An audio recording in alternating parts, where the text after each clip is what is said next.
I'm Simcha Koritsky, the president of the American Israel Numismatic Association, and I want to welcome all of you to our second virtual meeting.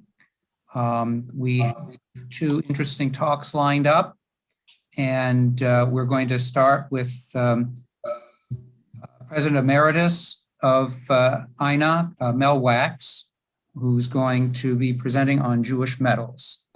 First, I just want to say I'm wearing three hats today, if you didn't notice. President Emeritus of AINA. I'm also director of the Jewish American Hall of Fame. And last but not least, this month is Jewish American Heritage Month, and I'm on the advisory council of that. And these talks are done in honor of Jewish American heritage. Okay, this is Myer Myers. This picture is from the American Jewish Historical Quarterly in 1920. And unfortunately, so the medal existed then, somebody did a drawing, but it's disappeared. For all, it could have been melted down when silver, people were turning in all kinds of stuff when silver hit $50 an ounce. They were turning in family silver, or it could be in somebody's drawer, or who knows where. What it says is, I, Hanan, son of Abraham, lifted up my hands in the holy covenant to circumcise the boy, Moses, son of David, on Monday, 5 Tishri, this day being the 13th since his birth in 1784. And the letters on the back, Daled Aleph, means 41. Mem Aleph. Pardon? Mem Aleph.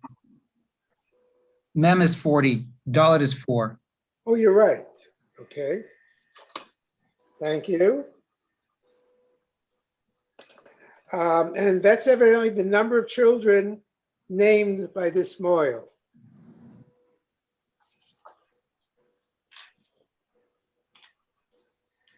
And this is a gold coin, a 1771 Brazil coin. Now, there were all kinds of, at this period of time, there were virtually no US coins. In fact, there were no US coins.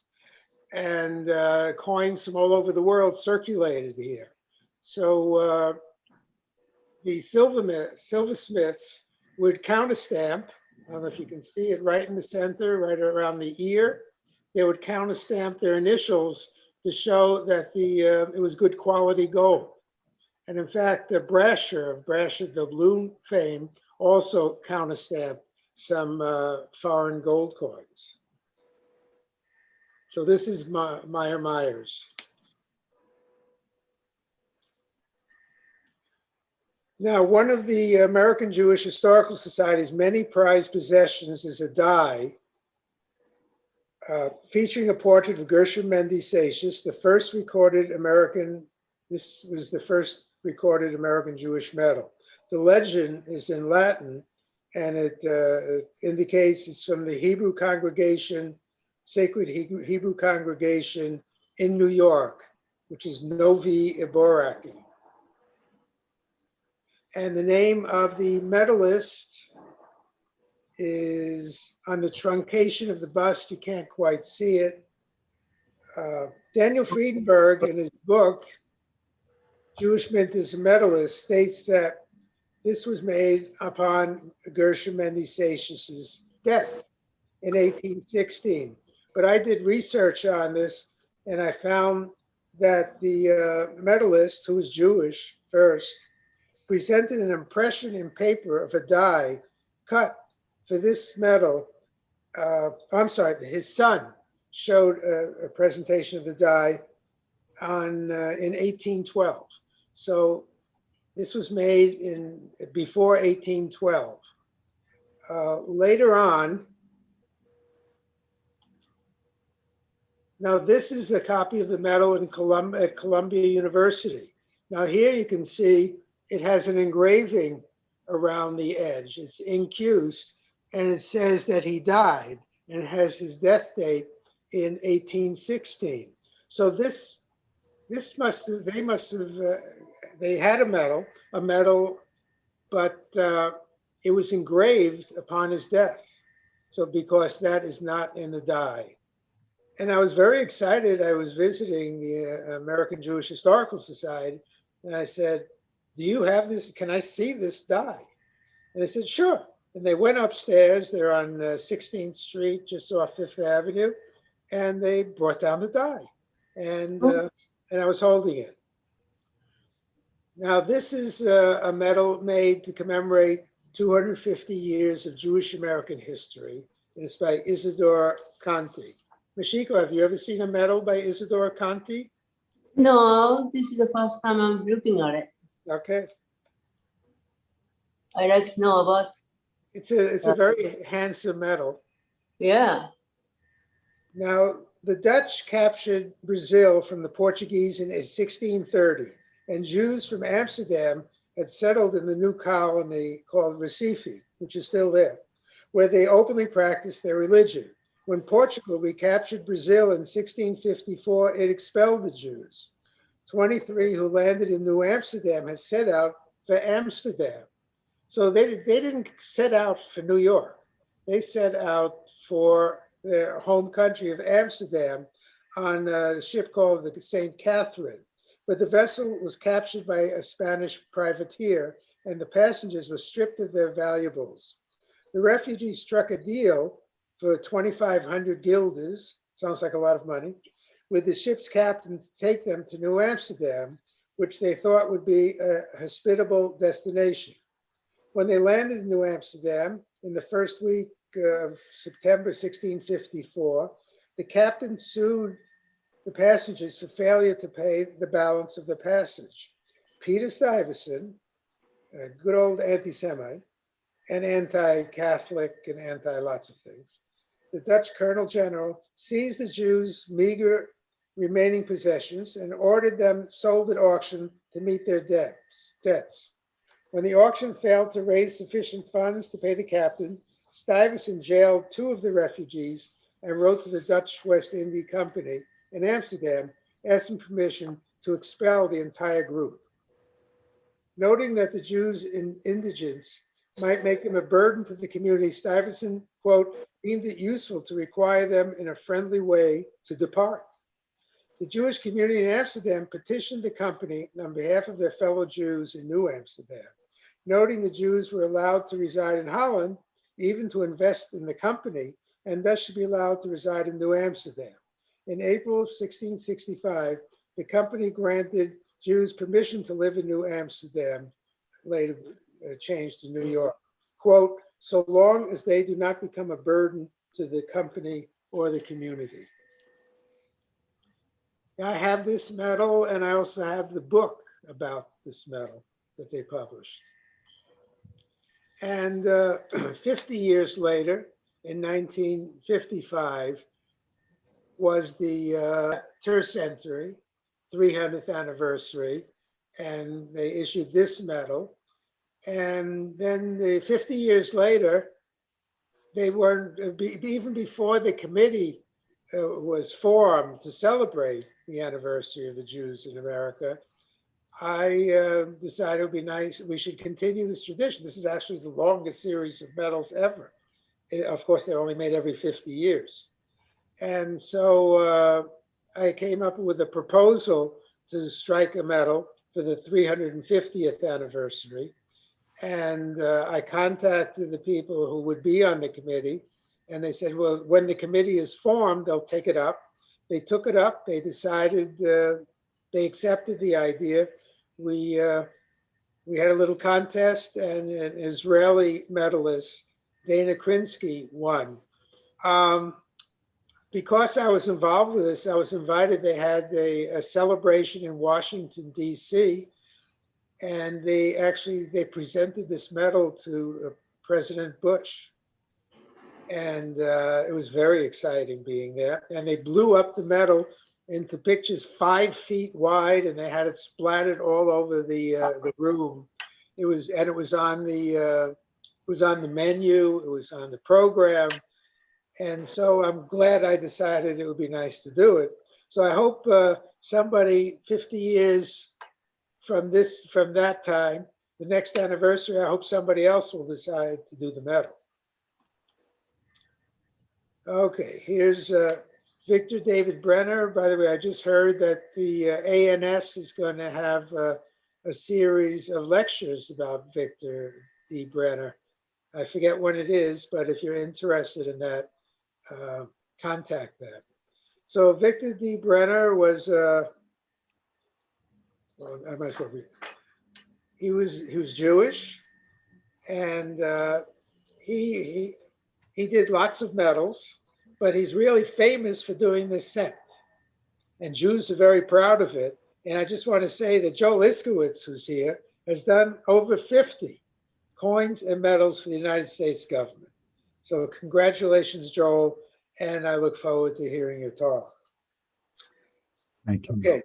A January 1909 letter submitted by the Treasury Department to the editor of the Numismatus states, President Roosevelt has given his consent to the placing of the head of Lincoln on one of the popular coins. Now you realize at this time, no, this is the first time a president was placed on a coin. The letter went on to say that Victor D. Brenner, New York sculptor, has submitted to the director some models of Lincoln busts, and these have been shown to the president. The head of Lincoln will adorn one side of the coin and the customary coat of arms on the other. Well, actually, they didn't use the coat of arms. By March 1909, it was decided the denomination to receive the new Lincoln design would be the 1 cent coin.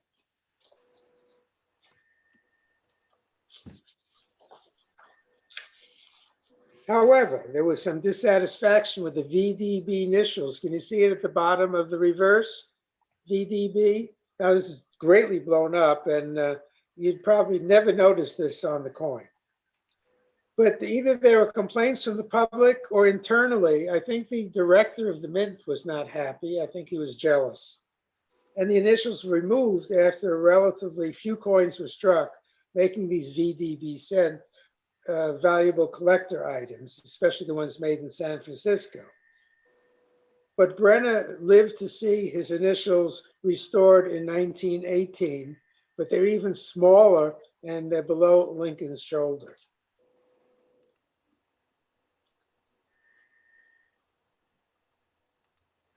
Now, this is the first medal made by the Jewish American Hall of Fame. I'm director. We originally gave this sculptor, Victor Reese, who had never done a medal before, actually. He sculpted, his sculptures on the exteriors and interiors of synagogues, churches. He did jewelry, he did all kinds of things. And I just asked him to make a round medal. And he gave us some designs of this shape. And I said, wow, I loved it. So I think I credit this unusual shape to our continuous production as the longest continuing series of medals in the United States and perhaps the world for over 50 years. The interesting thing about this is that this was actually, usually a sculptor, a medalist will work in clay and then go to plaster of Paris, and then it's reduced on a Janvier reducing machine. But Victor made this out of solid welded metal. And I have a great story about this.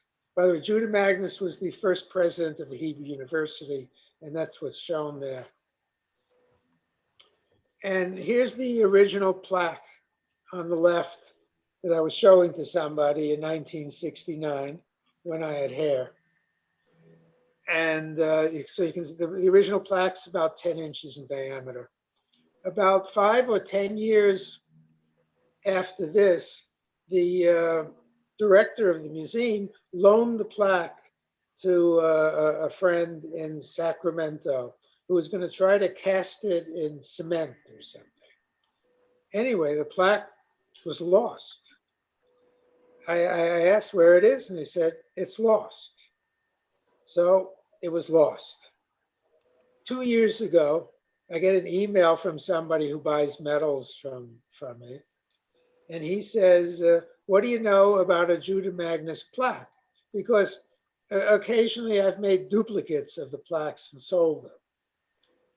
So I said, well, there are no duplicates made, but the original is lost. He said, and his emails going back and forth within 24 hours. He said, I just bought this on eBay.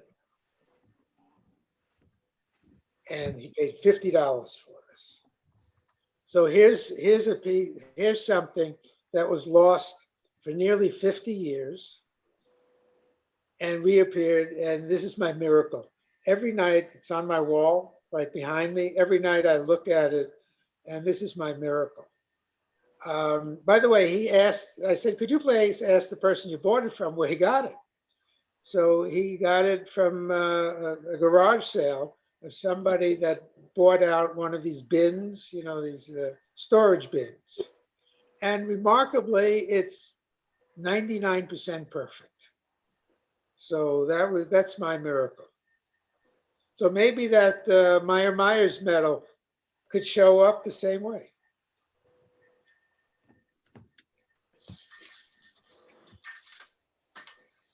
Now this is if you notice, all of our medals in the Jewish American Hall of Fame are made in this rounded trapezoidal shape. But when I met Paul Vincze at an AINA convention, and he used to say, he was the dean of world medalists at that time. And he used to set up an exhibit, and he used to stand there and try to sell his medals. Anyway, I had a conversation with him, and I asked, would he make a medal for us? And we talked a while. Now, he charged $5,000 then. In 1973, it was a lot of money then. It's a fair amount today. So I negotiated with him, and he came down a bit. But this is actually our most popular medal. We sold nearly 1,000 in bronze. Let me tell you a little bit about Chaim Solomon. In the early 1770s, Chaim Solomon left his family in Poland and arrived in New York on the eve of the revolution. His command of German made him welcome to the Hessian forces, which he served as a supplier of goods. When the British suspected him of spying, Solomon was arrested and confined to prison for a time. After being released, Solomon prospered as a broker and was able to be financially helpful to a number of public figures, such as Alexander Hamilton and James Madison. In 1782, Madison acknowledged the kindness, quote, the kindness of our little friend in Front Street, whose assistance will preserve me from extremities, but I never resort to it without great mortification, as he obstinately rejects all recompense. When Chaim Solomon died prematurely in 1785, he held $353,000, largely in depreciated certificates of indebtedness and continental currency, all worthless. Later on, his family asked Congress, can you just make a medal in his honor? I believe a committee approved it, but they never made a medal. So this is that medal. When I was visiting a Mikveh Israel congregation, one of the earliest congregations in the country, during an AINA convention, just walking around there, and I saw a medal on display. And it's the medal you see on the right side. I forget what was on the left side, but on the right side was one side of it. And it didn't have Chaim Solomon Distinguished Leadership Award, but this was made by Frank Gasparo, the former chief engraver of the U.S. Mint. So that's really an important piece. And so while I was there, we discussed, reissuing this medal in some way. And I told them about the Chaim Solomon medal that we had. And they decided to use the Chaim Solomon dies for one side and the Frank Gasparo's dies for the other side. And so they made these as for the Chaim Solomon Distinguished Leadership Award. and they let me make a few extra pieces for myself. The Yeah, medal on the left says in memory of HGZ. Do you know who the HGZ is? no, I don't. I would guess he's the person that paid sponsored this medal. I'm sure they got somebody to pay for the production of this medal, and I would imagine it's him. I would think at the time I would ask, but I don't remember the answer. Maybe I'll ask again. Now, this is the only coin. This was the first. Let me say this. This was the first coin U.S. coin to ever show a Jewish American on it, and it was Jonas Salk. I just noticed his name isn't on it, but okay.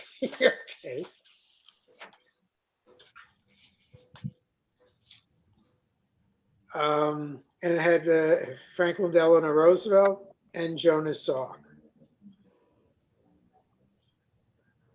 I'll tell you a little about it. FDR was diagnosed with infantile paralysis, better known as polio, in 1921.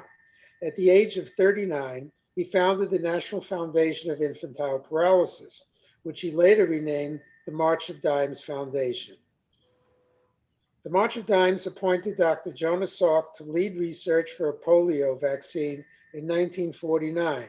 Massive field trials conducted by the National Foundation in 1954 confirmed the effectiveness of the vaccine, which became the first weapon against the polio scourge. In the years immediately before mass inoculations with the Salk vaccine, there was an average of 25,000 cases a year in the United States. In 1969, not a single death from polio was reported in the nation, and the disease has virtually been eradicated worldwide. Dr. Salk turned down a ticker tape parade by New York City in honor of his discovery. Instead, he asked that the money be used for scholarships presented by the City College of New York. In 2013, Forbes magazine estimated that Salk had forfeited about $7 billion by not patenting the polio vaccine.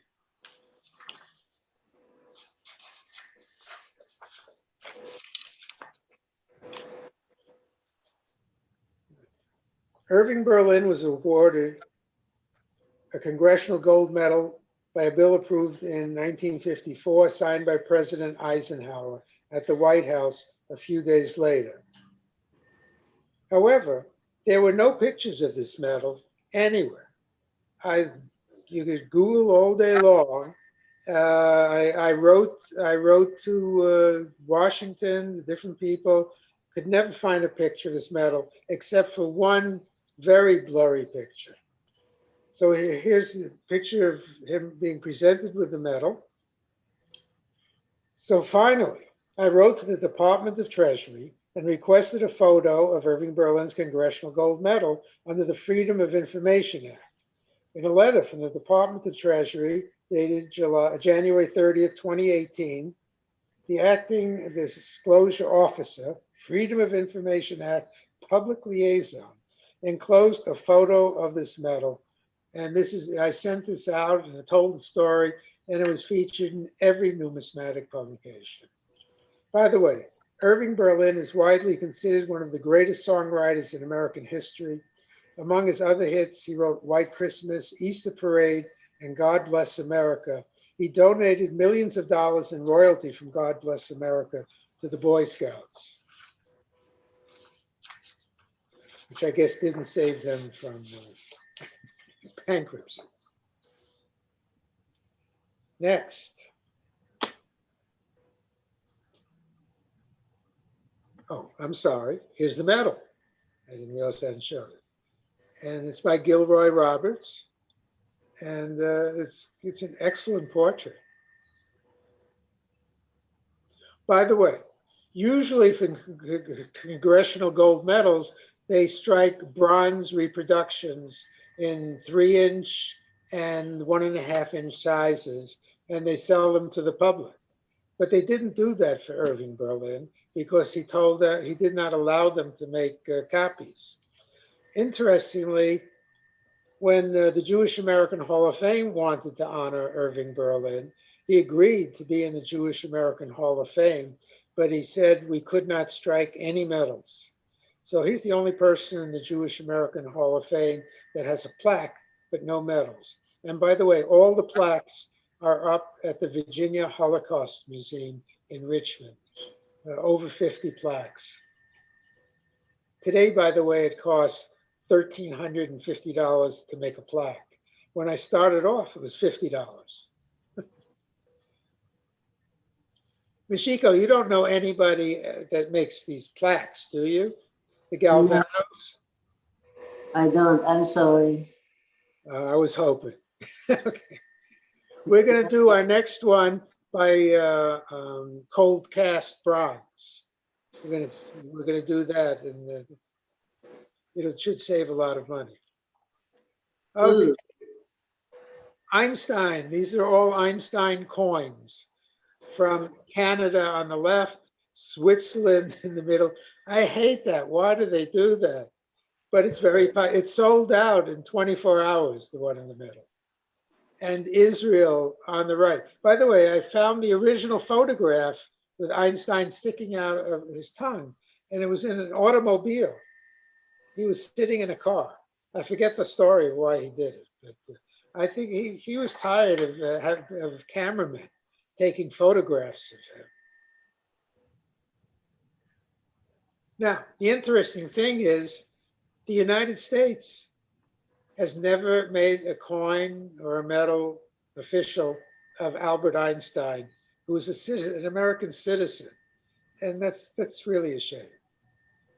There is a stamp. Also, he was on circulating money of Israel on the 5-pound note for several years. Oh yeah, and that's a medal from Israel on the right. Sort of looks like a fingerprint. No, that's a coin, that's 1 and 2 shekel yeah. and 10 shekel. Right, thank you. So I just wanted to say the Jewish American Hall of Fame did make a medal of Einstein, and it was made in 1970 by Professor Robert Russin, and it's my favorite in the series. It fits the shape so beautifully. The interesting thing about the reverse with the symbol, the peace symbol, when this was made in 1970, the peace symbol was very controversial. It was not accepted by a lot of people. And so when Russin sent me his drawing, I said, don't do that. So you see how much the sculptors listened to me. He did it. By the time he did it, there was nothing I could do. And by the way, he said he didn't want to do the lettering. So the highest religion is the service of, what is the right? It's covered up on mine. Service of what? Humanity. Humanity, thank you. So we had medallic art punch in the inscription. So it's not every other part of the medal is wonderful. The inscription, not so much. So the next 2 medals, Robert Russin did 2 other medals for us, and both times he did the inscription himself. Okay, here's Joel's work. Here's Victor D. Brenner did the cent. Of course, I want to say the penny, but it's not a penny. It's a penny in England. It's a cent in the United States. I'm sure Joel will talk about this, but here's the one side, and you can see his initials, which is very exciting, I'm sure, for Joel, J.I. to the left of 1.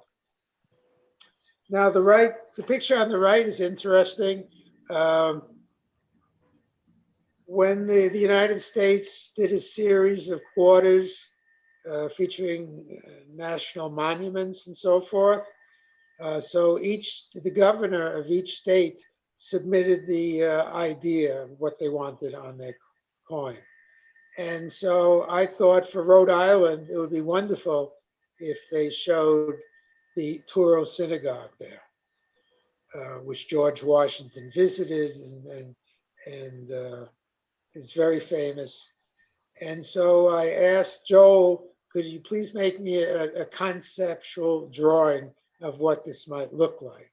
And Joel sent me a few things. I loved it. So I sent it to the people at the synagogue, and they said, not interested. This would have given them millions of dollars worth of publicity. And, and the guy, I had no in with the governor. The governor there actually had once a month, anybody could go into the governor's office and talk to the governor, which was very nice, an open door policy. I said, go there, take this, speak to him. They were too busy. By the way, they went into bankruptcy. I can see why they went into bankruptcy. So I don't know if Joel's seen this since he did it, but I love it. And it's a nice piece of Judaica by Joel. You like this one, Joel? It's nice. I haven't seen it in years. This is what, about 2010, Mel? Yeah, yeah. So yeah, I recognize it. I remember doing it. It's amazing to see it after all this time, and even more amazing to see that it got such a bad reception by the people in the synagogue. I don't think it had anything to do with your drawing. I just think they were busy with other things, and nobody there was probably a numismatist, and they figured, who cares? But that's a shame. Okay, this is the last one. So we actually, I don't know if many people realize this. This is the new dollar. There's a new dollar commemorative series being issued in the United States. And Ralph Baer is commemorated on one of the, I think they make 3 or 4 each year until they go through all of the states. And Ralph Baer, 4 designs each year. 4 designs. And Ralph Baer is Jewish. So he's the second Jew to be on a US coin. And this was issued by New Hampshire. And these are symbols of a computer game. Let me tell you about Ralph. Ralph Baer is only the second Jewish American to appear on a US coin. It's the American Innovators series. And of course, New Jersey did not pick Einstein. What a crime. Einstein was named the man of the person of the century by Time magazine. By the way, I once inquired how do you get Einstein on a coin? And you have to lobby for it. That's how they do this stuff. So somebody probably lobbied for Ralph Baer. And they told me it took about $25,000 to lobby for somebody. So that's why, I don't know why somebody hasn't lobbied for Einstein. So Baer was expelled from school at the age of 14 because he was Jewish. And he had to go to an all-Jewish school. He was in Germany. Baer's family, fearing increasing persecution, moved from Germany to New York City in 1938, just 2 months prior to Kristallnacht. He was working as an engineer in Nashua, New Hampshire, when he conceived the idea of playing games on a television screen around 1966. He worked through several prototypes until he arrived at a brown box that would later become the blueprint for the first home video game console, which was licensed by Magnavox as the Magnavox Odyssey.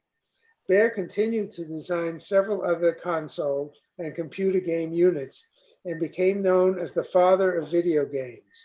When he died in 2014, Baer had over 150 patents. And there he is. So my grandson can thank him for his video games. I want to thank you all for coming. I enjoyed doing this. I wrote and made all these PowerPoints just for this. And so you're the first to see it. And there's in the background, you remember that game, this is the first and last game I played, where it's like a tennis. Who here played that game? I had Nobody? a copy. Yeah, that was, Pong. It was called Pong. right. That was really the first big game. Are there any questions? Okay, well, thank you very much. I enjoyed doing it. Thank you. So Mel, at the top, Thank you, Mel. it has the option to stop sharing. Oh, yes, thank you. Thank you, thank you. Wait. I've raised my I don't hand, see- Jonathan I see Finkelstein. pause. Yeah. Oh, here it is. Got it. Thank you. Yeah. Jonathan, you have a question or comment? With regard to the Salk coin, you mentioned that President Roosevelt had changed the name of the Polio Society to the March of Dimes. Right. I believe I heard at some point that in fact it was Eddie Cantor who made the suggestion that the campaign be called the March of Dimes. Anybody verify that? Who was that name again? Eddie Cantor? Oh, Eddie Cantor. I'll check that out, but I wouldn't be surprised if FDR took credit for it. I can verify that in my research, while I was a part of the program at the U.S. Mint, the Artistic Infusion Program, I was assigned that as well. I did portraits of Salk and Roosevelt. I did Roosevelt in the wheelchair. I did a spiral DNA spiral and a petri dish. And in my research, I did read something about and actually remember on black and white TV, Eddie Cantor's campaign for the March of Dimes. So that all sounds like it's very verifiable about Eddie Cantor. And was that connected also somehow to the Roosevelt dime? After FDR died, he was put on the dime starting in 1946. So wasn't that? I don't think They that- chose the dime because of the March of Dimes. Ah, They chose that denomination. right. I think there was even a campaign, packaging dimes with that phrase, March of Dimes, to help, promote fundraising. Again, I'm a little fuzzy about that. It's years ago, but you're right on the money in terms of the connection between Roosevelt, the Salk polio vaccine, and the March of Dimes and Eddie Cantor. It's all connected. We'll have to Have do a comment? an Eddie Cantor Salk piece, metal. Mel, I have a comment for you. Sure. Harriet? Can you hear me? Yes. Yes. I joined, you pronounce the organization AINA? AINA. AINA. All right. I joined because it was pointed out to me that this would be a wonderful complement to my primary collection, which is philatelic and not numismatic. And I believe that I have a stamp of every one of those pictures of Einstein, except the one that's on your coin. And if you'd like me to look through them, I could, send you a scan of some of these stamps, and you could see the neat connection there. Cynthia did mention the one with the tongue out, and that comes from some photograph somewhere. But I've got a stamp for almost every face that you can find on him. So I'd love to see that. Okay, I'll pull some of them out, and you'll see that there's such a nice connection between the two organizations, even though you probably never met in person. Is there any stamp with Einstein where he's sticking out his tongue, but Yeah. in the car? It's from a photograph in a car. Yeah, well, I don't see a picture of a car, but the picture with the tongue out is, and I don't know if he was just teasing somebody. I mean, he wasn't trying to look satanic or anything like that. He had quite a sense of humor. Thank you very much. Oh, can I add one thing? I see that, is Charlie Ludwig still here? Charlie, you here? Anyway, I saw his Yes, name. he is. Yes, I am. Charlie is the wonderful person who discovered that Judah Magnes plaque and arranged to get it back to the Jewish American Hall of Fame. I look at it every night while I still can, and I thank you every night for that generous thing that you did for us. I'm glad to help. That's where it belongs.